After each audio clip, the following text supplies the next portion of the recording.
우리 성경 보시겠습니다. 데살로니가전서 4장 1절에서 8절까지의 말씀입니다. 그러므로 형제들아 우리가 끝으로 예수 안에서 너희에게 구하고 권면하노니 너희가 마땅히 어떻게 행하며 하나님을 기쁘시게 할 수 있는지를 우리에게 배웠으니 곧 너희가 행하는 바라 더욱 많이 힘쓰라. 우리 주 예수로 말미암아 너희에게 무슨 명령으로 준 것을 너희가 아느니라. 하나님의 뜻은 이것이니 너희의 거룩함이라. 곧 음란을 버리고 각각 거룩함과 존귀함으로 자기의 아내 대할 줄을 알고 하나님을 모르는 이방인과 같이 세욕을 따르지 말고 이 일의 분수를 넘어서 형제를 해하지 말라. 이는 우리가 너희에게 미리 말하고 증언한 것과 같이 이 모든 일에 주께서 신원하여 주심이라. 하나님이 우리를 부르심은 부정하게 하심이 아니요 거룩하게 하심이니 그러므로 저버리는 자는 사람을 저버림이 아니요 너희에게 그의 성령을 주신 하나님을 저버림이니라. 아멘. 여러분, 제가 예전에 유튜브에서 어떤 영상을 하나 본 적이 있었는데요. 그게 어떤 영상이냐면요, 입양이라는 게 뭔지 알죠? 아이를 입양을 한 거예요.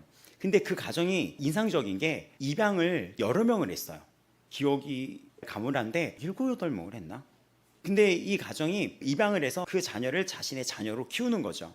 근데 어떤 아이를 또 입양을 한 거예요. 정말 어린 아이였어요. 초등학교 갓 들어갈 무렵 될까요? 그랬을 거예요. 근데 이 아이를 데려왔는데 그 아이가 막 소리를 지르고 울고 절규를 하는 거예요. 왜냐하면 이 가정에 왔으면 이 아이가 이젠 옷도 바꿔 입어야지 되고 또 음식 예절도 교육이 들어가잖아요. 그리고 이 가족에서 형과 누나들이랑 지내야 되는 법도 배우고. 근데 이 아이가 그런 게 너무 싫은 거예요.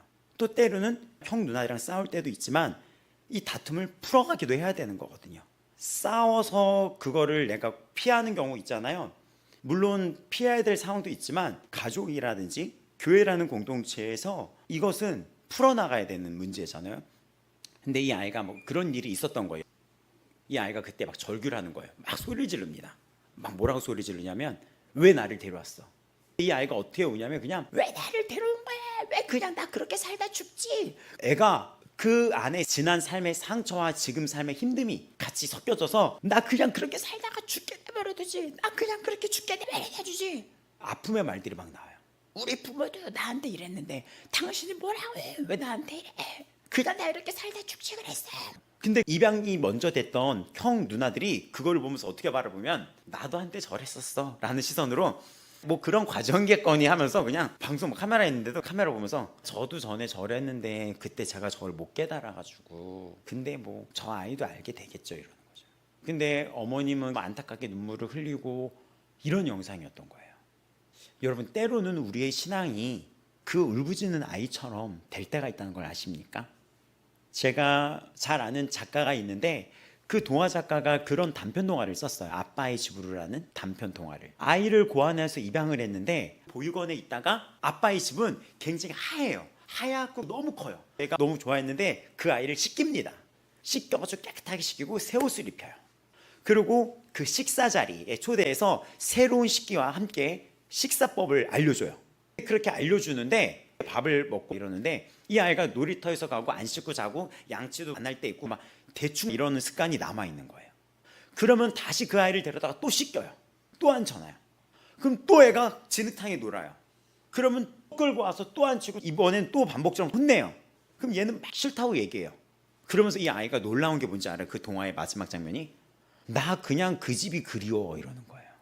예전에 버려졌던 삶이 더 나은 것 같아. 동화인데 이게 아이들한테 쓰는 동화가 아니라 거의 우리의 삶을 은유적으로 보여준 동화가 된 거죠. 제가 왜 이 말씀을 드리면서 서두를 시작하냐면은 성경에서 하나님은 우리에게 명령을 내립니다. 오늘 여기 나왔던 4장 2절에도 명령으로 너에게 주었다라고 얘기하는데 우리는 이거 앞에 불만을 얘기할 때가 있고 불평을 얘기할 때가 있고 신앙생활에 있어서 불만 불평을 낼 때가 있어요. 근데 여러분이 입양의 개념을 모르는 거예요.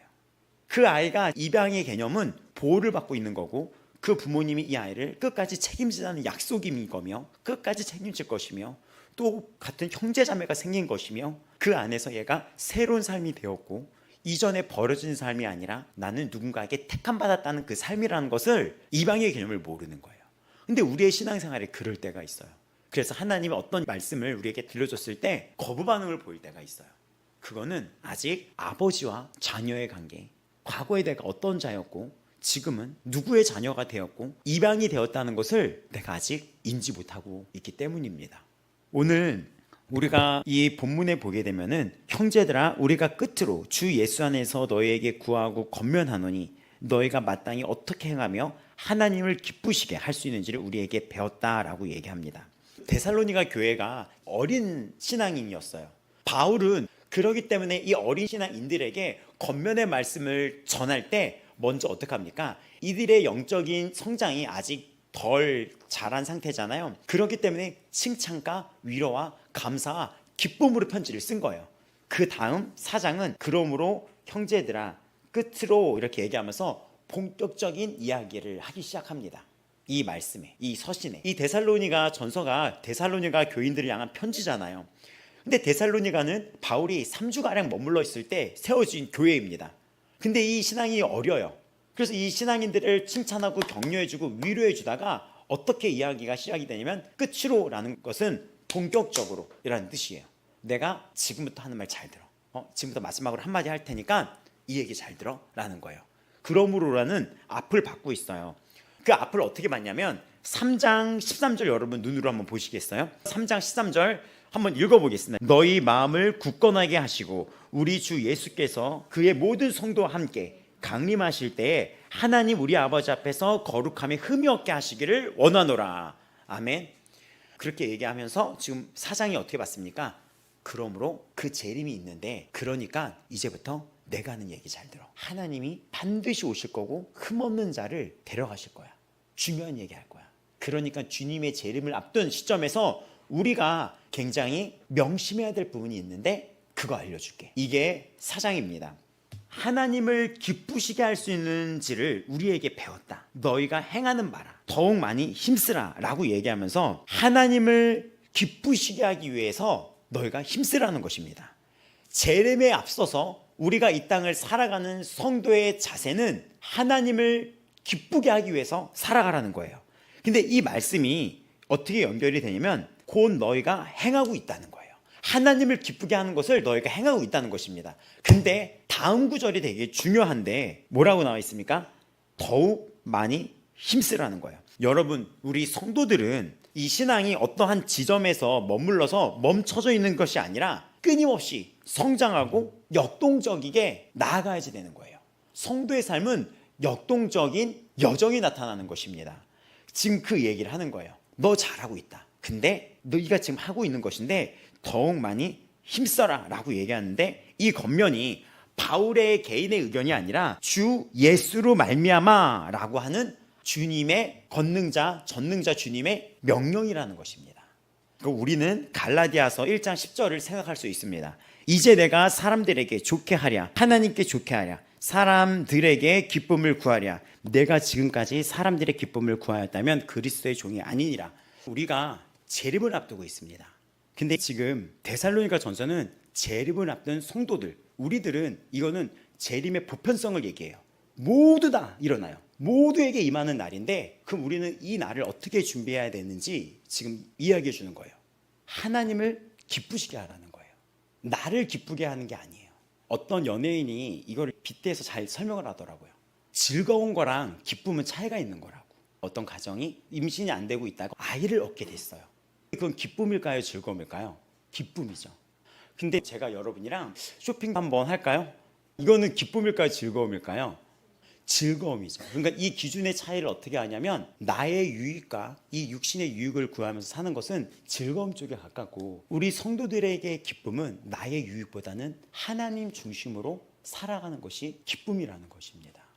바울이 그렇게 이야기를 한 거예요. 사람에게 좋게 하랴, 하나님께 좋게 하랴. 여기 나왔던 사람에게 좋게 하라는 이 구절은 현재 이 시대에 우리가 생각해 봐야 될 구절이에요. 지금은 사람들의 시선을 굉장히 의식합니다. 인스타라는 걸 아나요? 인스타그램이라고? 인스타그램이 우리에게 가짜 보여주는 삶으로 남들의 보여주는 시선에 우리가 얼마나 잣대를 두고 사는지를 보여주는 전형적인 가식, 허물, 위선덩어리의 상징입니다. 거기에 사진 보면 잘 지내 보이고 여자들의 명품, 갖고 있는 남자들의 차, 부유한 생활들, 자랑하는 거, 외모, 이 사람은 멋져 보이겠어. 이 거짓된 삶 속에서 우리는 어디에 시선을 맞추고 참 진리는 무엇이냐는 겁니다. 세상 사람들의 관계고 여러분이 무대 위에서 거짓의 옷을 입는 것이 아니라 하나님 앞에 여러분이 서 있다는 것을 보셔야 됩니다. 하나님이 여러분을 보고 계시고 여러분이 이 땅이란 무대에 지금 잠시 서 있는 거예요. 이 무대는 반드시 내려와야 될 순간이 있어요. 누구 앞에서 공연을 한다고 했을 때 그 귀빈이 오면 그 자가 온다는 걸 신경을 쓰거든요. 근데 우리는 다른 관객이 아니에요. 오직 한 분, 예수 그리스도 앞에 우리가 이 땅의 무대에 서 있는 거예요. 그래서 바울은 갈라디아서 1장 10절에 사람에게 좋게 하랴, 하나님께 좋게 하랴. 내가 만일 사람들의 기쁨을 구하였다면 그리스도의 종이 아니라 라고 이야기를 합니다. 이런 바울은 로마서 12장 1, 2절에 너희 몸을 하나님이 기뻐하시는 거룩한 산제물로 드리라고 얘기해요. 뭐라고요? 기뻐하는 제물로. 그러면 묻습니다. 여러분의 현재의 삶 하나님이 기쁨으로 받으시고 계십니까? 오늘이라는 삶을 기준으로 얘기했을 때 오늘 이 자리에 온 우리 사랑하는 아버지 마음교회 성도 여러분, 지금 이번 한 주 어떻게 보내셨고 오늘 여러분 어떻습니까? 여러분의 일상을 여러분이 더 잘 알고 하나님은 여러분을 그 이 세상의 무대 위에 놓아놓고 보고 계세요. 기쁨으로 지내왔습니까? 이 데살로니가 전서는 주님의 재림 앞에 우리가 하나님을 기쁘시게 하는 존재로 살아가야 된다는 중요한 메시지를 전하는데 긴박성을 얘기합니다. 무대는 퇴장할 순간이 있습니다. 무대는 퇴장되고 커튼막은 내려지고 닫힐 때가 와요. 그리고 이 세상의 그런 모든 공연이 박수를 받을 때도 있고 외면을 받기도 합니다. 하나님이 여러분을 기뻐하시는, 여러분이 하나님을 또 기쁘게 해드리는 그런 자녀의 존재로 오늘 이 땅에 서 있다는 것을 기억하시기 바랍니다. 바울은 3절에 또 어떻게 이야기를 하냐면 놀라울 정도로 지금 굉장히 뚜렷한 얘기를 하는데 우리가 무엇을 알아야 되냐면 하나님을 어떻게 하면 기쁘게 할 수 있을까? 이런 질문으로 당연히 연결이 되겠죠. 그것은 거룩함입니다. 그러면 우리에게 이 말씀을 통하여 거룩함이란 무엇인지를 우리는 알아야 되겠죠. 거룩이 하나님을 기쁘시게 하는 삶이라면 거룩이 무엇이냐는 것인데, 먼저 성경에서 거룩이라는 것은 구약에서는 코데시라고 해요. 헬라어에서는 하기오스라고 얘기합니다. 히브리어는 코데시, 헬라어는 하기오스예요. 하기오스라고 들어보신 분들도 많이 있을 거예요. 근데 이 뜻은 무엇이냐면 자르다, 분리하다, 떼어놓다 하는 거예요. 그러니까 우리라는 존재한테 거룩하라라고 했던 그 거룩이 자르다, 그리고 떼어냈다, 그리고 분리하다 라는 의미의 뜻이에요. 이 의미는 구별됨이라는 의미가 있는데 이것은 바로 죄와 세상에서 잘라냈다, 속된 것에서 분리됐다, 떼어냈다는 거예요. 누구에 의해서? 하나님께서요. 근데 우리가 이거에 대한 의미를 알아야 돼. 이방의 의미를 알아야지 돼요. 그 거짓과 위선과 죄에서 떼서 이방을 시킨 거예요. 근데 우리가 그 의미를 모르고 왜 나한테 이렇고 하나님은 왜 자꾸 이렇게 얘기하고 교회는 왜 이렇게 얘기할까? 그 울고 있는 이방아랑 우리가 별 차이가 없을 때가 있어요. 어떻게 해야 됩니까? 그 울고 있는 아이를 지켜보고 있던 가족들처럼 성장의 과정을 거쳐야죠. 성장의 과정을 거쳐야 돼요. 거기에는 굉장한 의지와 결단이 필요합니다. 그리고 들어야 되는 이 시간이 필요해요. 순종에 대한 시간이 필요해요. 분리된다는 이 의미는 더 깊게 의미하다면 하나님한테 특별한 소유가 되었다는 거예요. 떼어냈다는 거잖아요. 여러분, 하나님을 믿은 거는 정말 우연히 이루어진 게 아니라 하나님이 택해서 끄집어서 넣어버린 거예요. 근데 여기 이유가 있어요. 예를 들어서 여러분, 성전, 성막이라고 우리 배웠었죠? 출애굽해서 이스라엘 백성들이 나왔을 때 하나님은 이들과 함께하기 위해서 성막을 짓고 거기 안에 지성소를 두었어요. 그리고 그 안에 예배, 제사를 알려줬는데 그때 사용되는 것들이 뭐 금, 은 이런 것들이었어요. 예배를 위해서 따로 이거를 떼어놨기 때문에 이거를 뭐라고 얘기하냐? 성물이라고 얘기했었어요. 예배를 위해서 따로, 그러니까 이 그릇은 예배를 위해서 쓸 그릇이야 하면서 따로 이 그릇을 만들고 뽑아냈다는 거죠. 성물이라고 그랬어요. 마찬가지예요. 우리 성도들이 지금 이 세상 사람들이 다 똑같이 만들어졌고 똑같이 뭐 흙에서 시작되고 다 똑같이 되겠지만 그것이 아니라 하나님이 우리를 거룩한 성물, 성도라고 하는 거예요. 귀한 데 쓰려고. 교회 안에서 쓸 거 좋은 걸로 이렇게 하잖아요. 성찬기 같은 거 사려고 한다면 성찬기가 100만 원 넘는 것도 있어요. 성찬할 때 쓰는 거. 근데 왜 그거를 따로 가려고 하는 거냐면 교회에서 쓰는 것은 무언가 달라야 돼요. 여러분 성찬기에 막 비빔밥 해 먹을 수 있을까요? 성찬기에다가 막 고추장 넣고 막 이렇게 나물 넣고 이렇게 할 수 있을까요? 없죠. 막 쓸 수 없는 이유가 구별되어 있는 거잖아요. 성도가 그 뜻인 거예요. 여러분이 성물이고 도구예요. 굉장히 눈물 나고 감동적인 의미가 거룩이에요. 그 의미가 택하고 부름받은 거예요. 용도가 있는 거예요. 성물 이어서 성도라고 이야기를 합니다.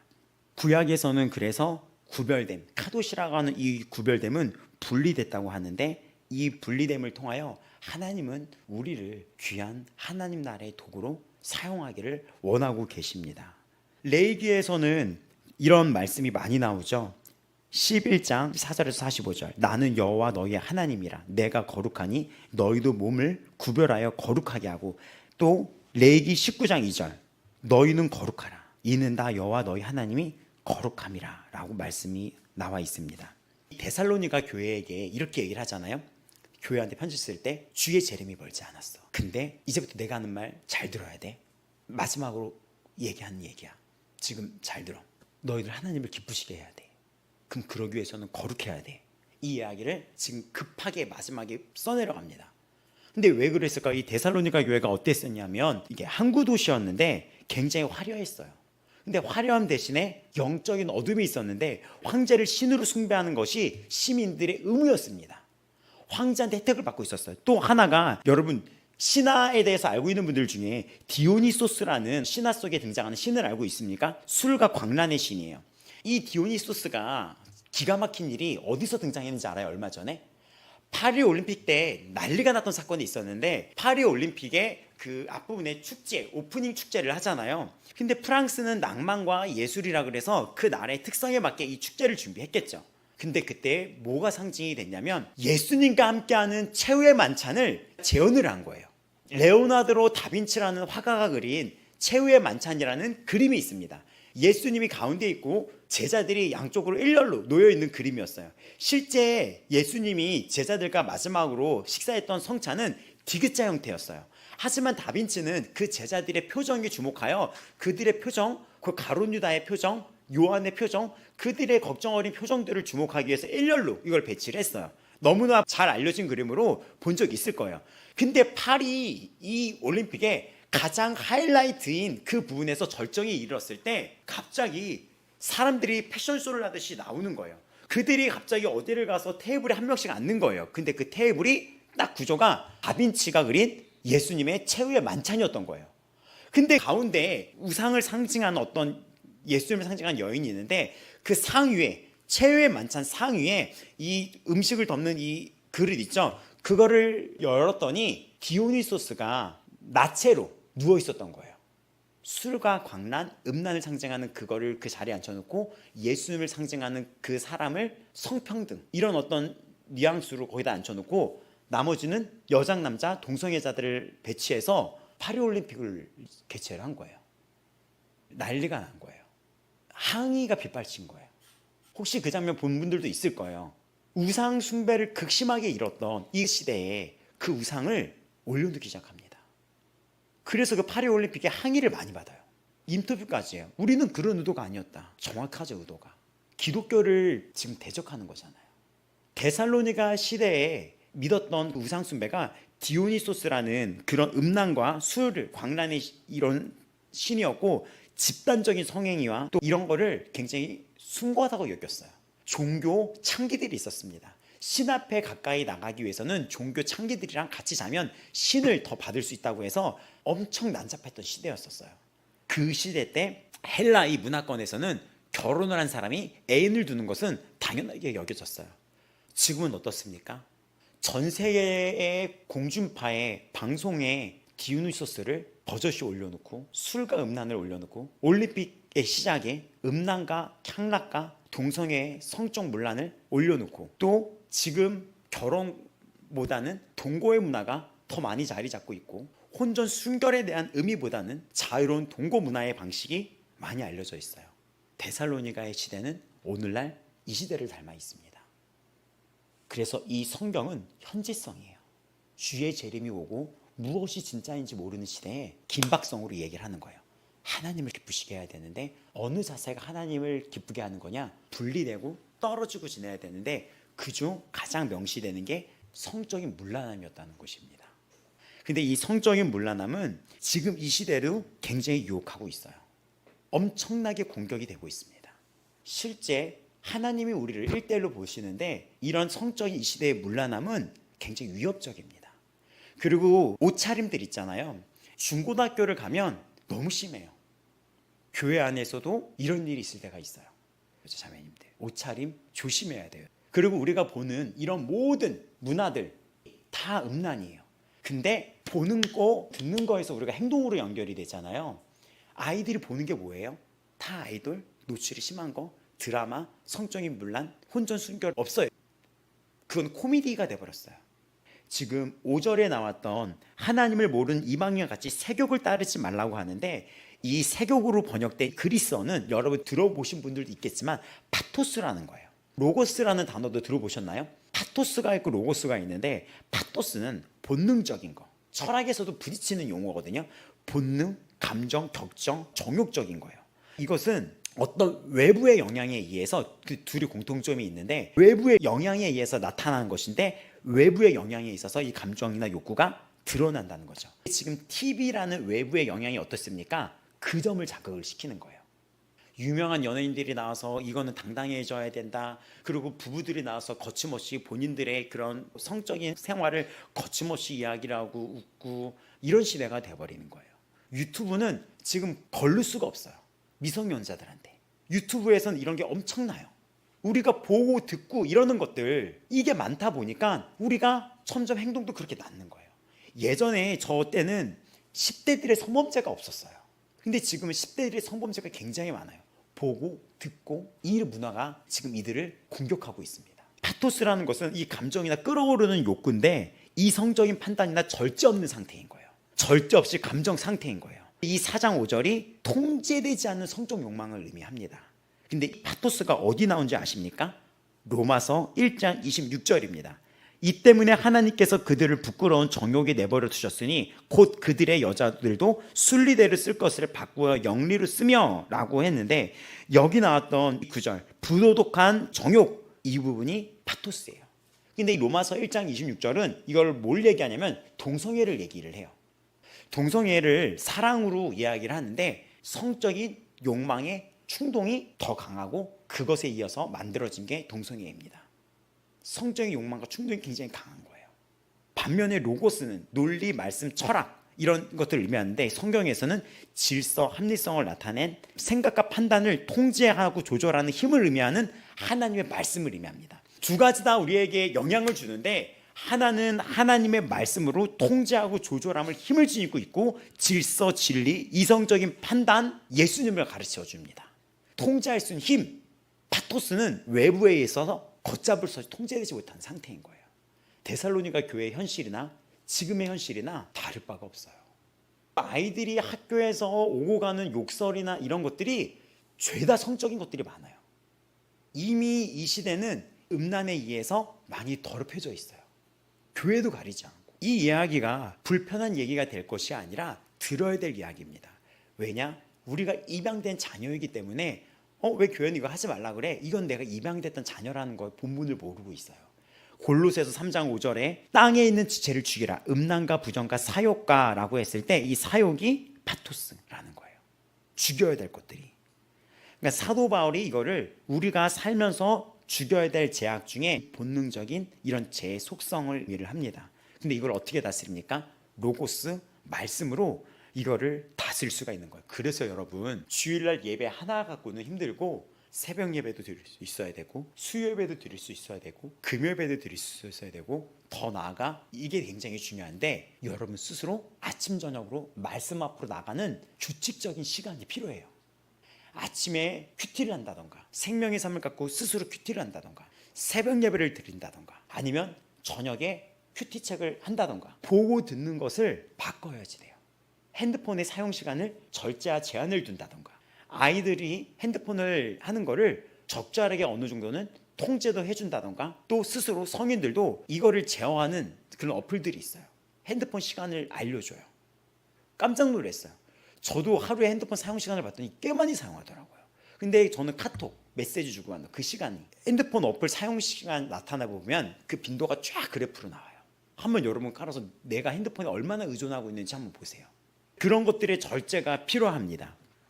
여기서 중요한 게 외부의 영향, 말씀, 로고스가 우리를 다스릴 수 있는 통제 능력이 있다는 거예요.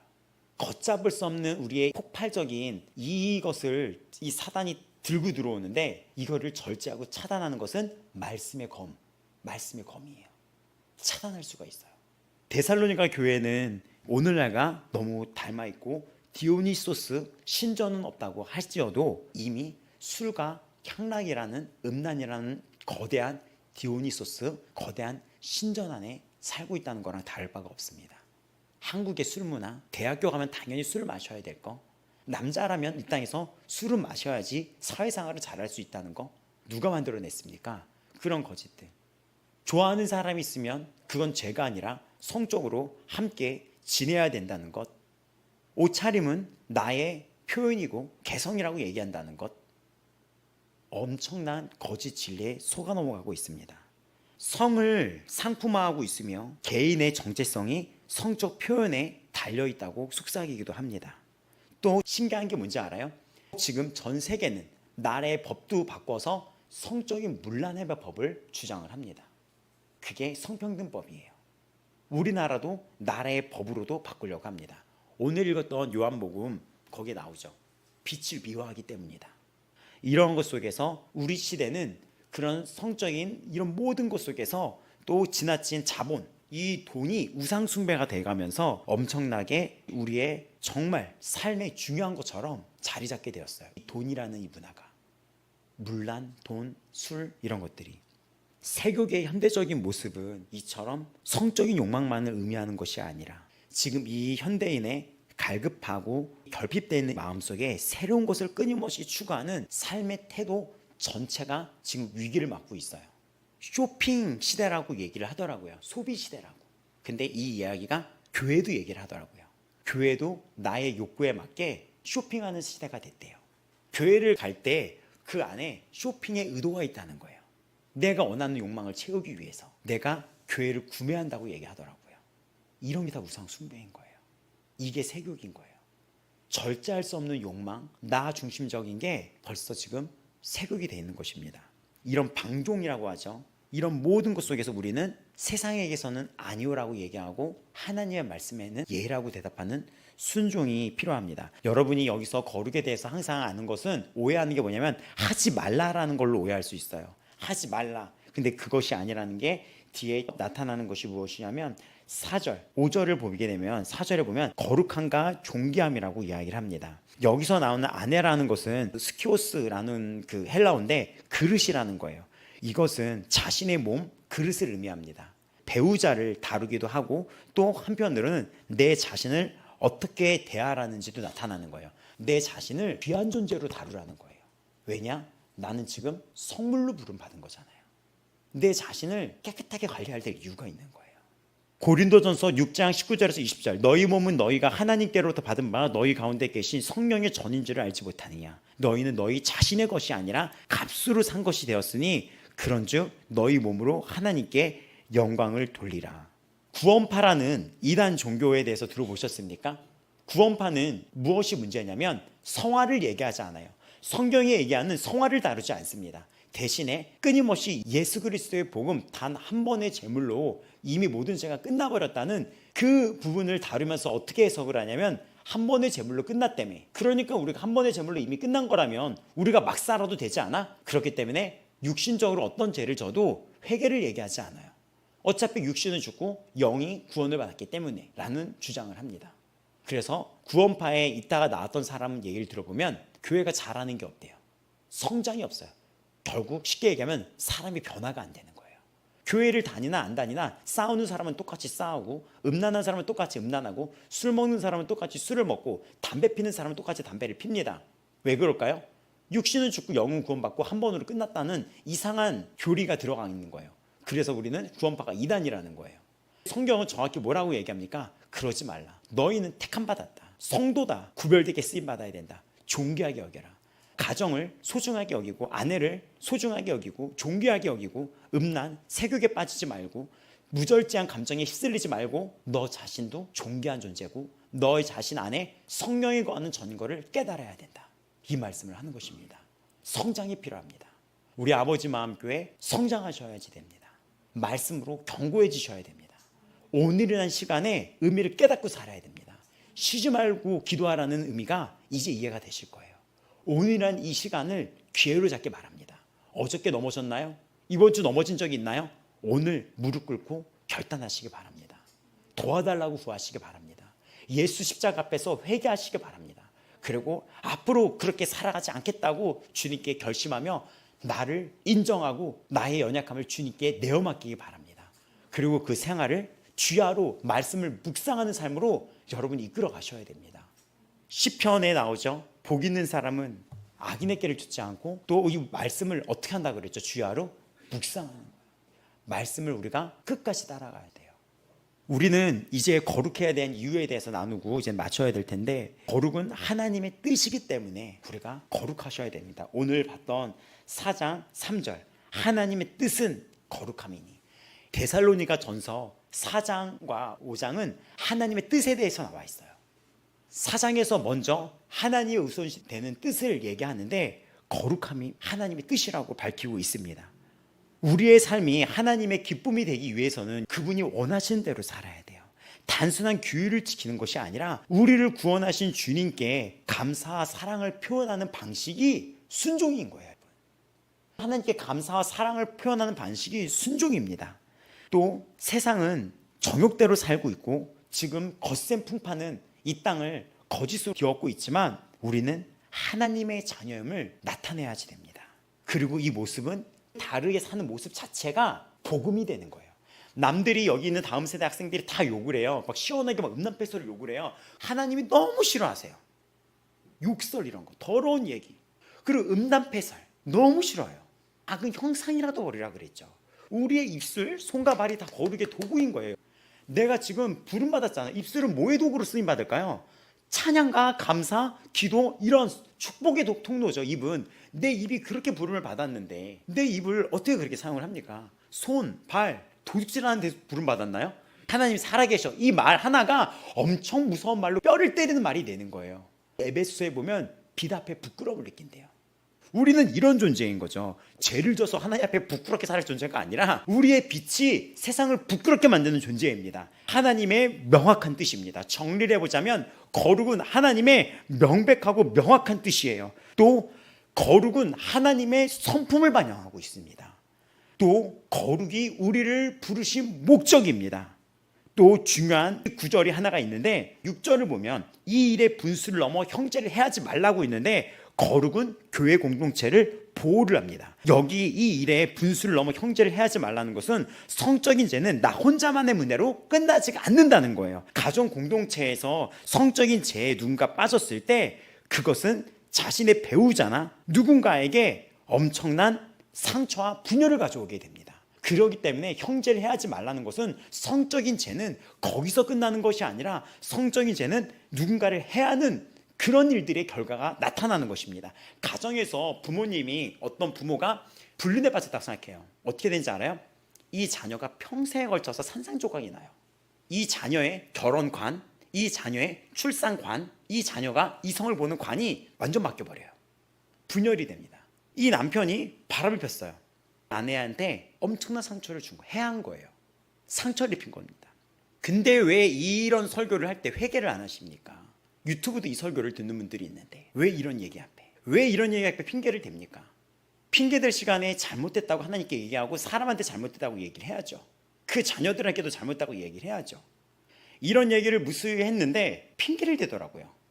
자녀들 앞에서 어떤 죄를 저질렀는데 설교를 듣고 내가 이 자녀들을 돈으로 키웠어. 당연한 거예요. 부모잖아요.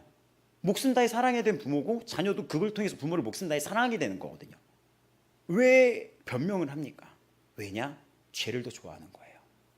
데살로니가전서가 정말 피하지 않고 바로 다이렉트로 얘기하는 것이 이 문제에 대해서 신원하여 주시는 이라고 하는 원수를 갚으시는 이가 되시겠다고 선포하신다는 거예요. 이런 죄에 대해서 원수를 갚겠다. 하나님께서 자신의 가족인 교회를 깨뜨리는 죄를 엄청나게 심각하게 여기는 두려운 말씀입니다. 교회의 순결은 단순히 개인적인 도덕의 문제가 아니라 공동체의 생존과 직결되어 있는 문제입니다. 성적으로 무너지고 상처 입은 세상 속에서 교회라는 어떻게 나가야 됩니까? 서로 존귀하게 여기고 보호하고 거룩한 공동체로 서 있을 때 이 교회가 강력한 복음의 증거로 쓰임받을 수가 있어요. 교회가 무엇을 회개해야 될지 알 수 있겠죠. 그리고 우리 안에 계신 성령님을 존중하는 것이 바로 거룩이에요. 마지막 8절은 그러므로 저버리는 자는 사람을 저버리는 것이 아니라 성령을 주신 하나님을 저버리는 것이다. 이 말씀을 하는데도 요즘 애들 이래요. 그리고 저 얘기 들었는데도 그 생활을 끊지 않아요. 그것은 성령님을 저버리는 거예요.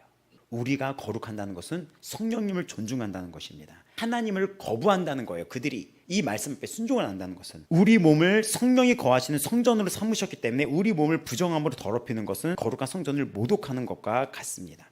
여러분, 이 말이 우리에게 찔림이 되고 불편함이 될 때가 있죠. 마음이 힘들게 만들고 부끄러움이 있고 지난 과거가 떠올리고 현재의 나의 모습이 떠오를 때가 있습니다. 하지만 하나님은 심판과 그것이 주제가 아니라 여러분을 구원으로 나오게 하시는 분이기 때문에 이 이야기를 하시는 거예요. 오늘이라는 시간은 기도하고 말씀 앞으로 다시 나아갈 수 있는 여러분이 존귀하게 쓰임받을 수 있는 기회의 시간이에요. 여러분, 오늘이라는 시간을 잊지 마세요. 지금 이 말씀 앞에 우리는 서 있습니다. 이 말씀을 들어갔을 때 회피하는 싶은 마음도 있을 거고 고치면 되는 거예요. 고치면 돼요. 다시 결단하고 나아가면 되는 것입니다. 전쟁, 이 영적인 전쟁이 있다고 합니다. 근데 이것은 나의 의지만으로 되는 것이 아니 하나님의 은혜로 되는 것이기 때문에 나의 의지를 하나님께 올려드리는 거예요. 능동적으로 나가야 돼요. 이런 거룩을 위해서는 능동적으로 돼야 돼요. 마음을 여러분 새롭게 하셔야 됩니다. 유혹이 있다면 도망쳐야 됩니다. 요셉의 경우가 그래요. 어떤 이런 유혹 앞에 장사 없어요. 삼손도 이것 때문에 무너졌잖아요. 요셉은 도망갔어요. 제 앞에는 장사가 없어요. 도망쳐야 돼요. 핸드폰이 그렇다면 이 핸드폰 차단 기능 이런 거 있거든요. 스마트폰에 대한 경계선을 분명히 정하고 유해 사이트 차단 프로그램을 설치하고 컴퓨터를 없애고 핸드폰을 없앨 수 없다면 차단 프로그램을 설치하고 할 수 있는 걸 다 해야지 돼요.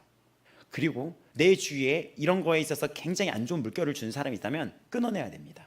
몇 번 얘기하고 성령의 열매를 갖고 나가셔야 됩니다. 적극적으로 성령의 능력으로 여러분의 성품이 주님을 닮아감에 따라 죄의 잡초는 사라지고 성령의 열매가 맺게 될 것을 믿습니다. 이제 결론을 맺고 정리를 해보겠습니다. 우리 사랑하는 아버지 마음교회 성도 여러분, 주님은 반드시 오십니다. 우리 그날은 오늘이라는 시간에 벌쳐집니다. 근데 이 성경의 말씀은 바로 그거예요. 주의 재림이 있다. 너희가 거룩함에 흠이 없길 바란다. 근데 이들이 흠이 있었다는 거예요. 거룩함에 흠이 하나 있었다는 거예요. 칭찬을 이렇게 받았는데 그 문화에 있어서 타협을 했었던 거예요. 주님이 오실 때 거룩함에 흠이 없길 바라는데 한 가지 명령이다. 이거는 하나님을 기쁘시게 하는 삶이 되라. 그것이 무엇이냐? 거룩해라. 근데 돌려서 얘기하지 않아요. 너희 육신을 분별하여 지내라. 성물이고 성도다. 가정을 아름답게 지켜라. 아내를 존중해라. 부부가 서로를 외롭게 만들면 안 돼요. 근데 어느 때 외롭냐 하면 자꾸 육적인 거로 생각을 하는 게 아니라 우리의 언어가 우리를 되게 외롭게 만드는 거 아십니까? 남편이 아내에게 하는 언어, 아내가 남편한테 하는 언어, 존중하라 그랬었어요. 이거는 보호를 하는 거예요. 가정을 존중을 하라 그랬던 거예요. 그런 수많은 언어, 칭찬들, 존귀함들, 섬김들, 남자들이 제일 듣기 좋아하는 1위 언어가 뭐였는지 아십니까? 여자한테 들었던 언어 중에 고마워였어요. 여자들은 사랑이었어요. 남자들은 이 여자한테 인정을 받고 그거에 대해서 고맙다고 얘기하는 그 존재에 있어서 더 자신을 희생을 한다고 해요.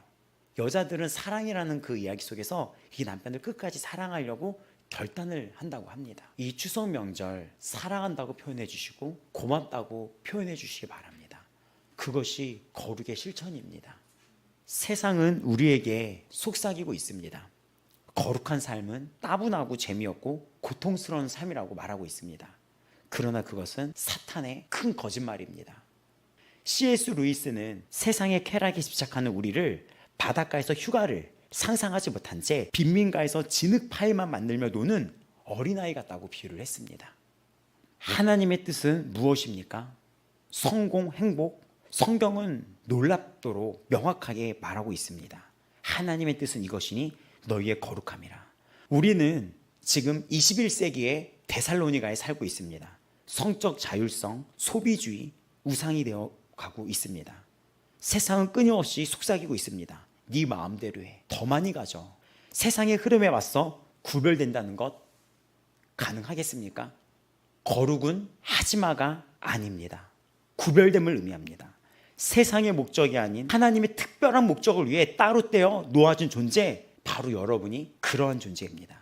죄로부터 분리되어 하나님을 위해 구별된 사람, 하나님의 뜻은 거룩입니다. 거룩하신 아버지를 닮아가는 것이 우리 안에 계신 성령님을 존중하는 것이며 우리 공동체를 지키는 사랑의 표현 방식입니다. 거룩은 우리의 노력이 아닌 성령의 열매입니다. 포도나무이신 예수님께 붙어 있을 때 성령의 능력으로 가능해집니다. 여러분, 유혹을 피하고 마음을 말씀으로 새롭게 하시기 바랍니다. 진짜 기쁨과 자유는 거룩 안에 있습니다. 죄가 주는 순간의 쾌락이 아닌 하나님과의 관계에서 영원한 평안과 만족을 오늘 당신의 삶에서 이루시길 바랍니다. 오늘 당신의 삶에서 거룩을 위해 내디딜 작은 한 걸음은 무엇이 있을까요? 순종의 걸음 위에 하나님의 놀라운 은혜가 함께할 것입니다. 당신의 삶은 하나님의 거룩한 작품입니다. 이 결단 앞에 여러분 각자 마음의 결단을 해보시기 바랍니다.